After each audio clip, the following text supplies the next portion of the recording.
What the question is saying, इमली, flora and Guinea, EFG यानी कि 3 पार्टनर्स हैं, ठीक है। 1 अक्टूबर 2023 को कैपिटल्स तीनों की दे रखी है 10 लाख ईच, मतलब 10 लाख ई की, 10 लाख एफ की एंड 10 लाख जी की। Understood. Partnership deed provided for IOC at the rate 10% per annum. Fine.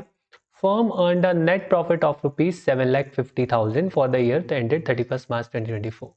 What the question is asking, amount of profit transferred to Emily's capital account, मतलब E के capital account में total profit कितना जाएगा।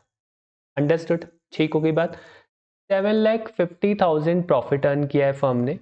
You know very well, इसमें से हम तीनों का IOC डिडक्ट करते हैं। फाइन, ठीक है। तो तीनों का IOC कितना कितना होगा, सबसे पहले वो कैलकुलेट कर लेते हैं, that is E, F and G। तो E के IOC की अगर मैं बात करूं, यानी कि F के भी G के भी तीनों का सेम ही होगा, तो एक का कैलकुलेट कर लेते हैं, तीनों का आ जाएगा, ठीक है। 10 लाख का 10% again for 6 month, survive for 6 months, because October को पार्टनरशिप में एंटर हुए हैं, तो October, November, December, Jan, Feb, March. Fine, ठीक है। तो 6% आपका कितना हो गया, 50,000। 50,000 E का, 50,000 F का एंड 50,000 G का। तो टोटल कितना माइनस करेंगे आप इसमें से, 1,50,000। You will get the profit to be distributed, that is distributable profit 6 lakh. Understood.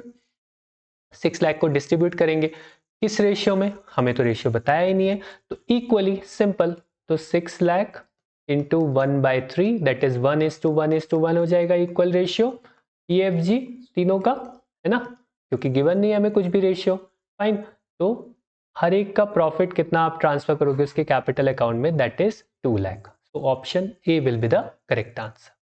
Understood, चलिए।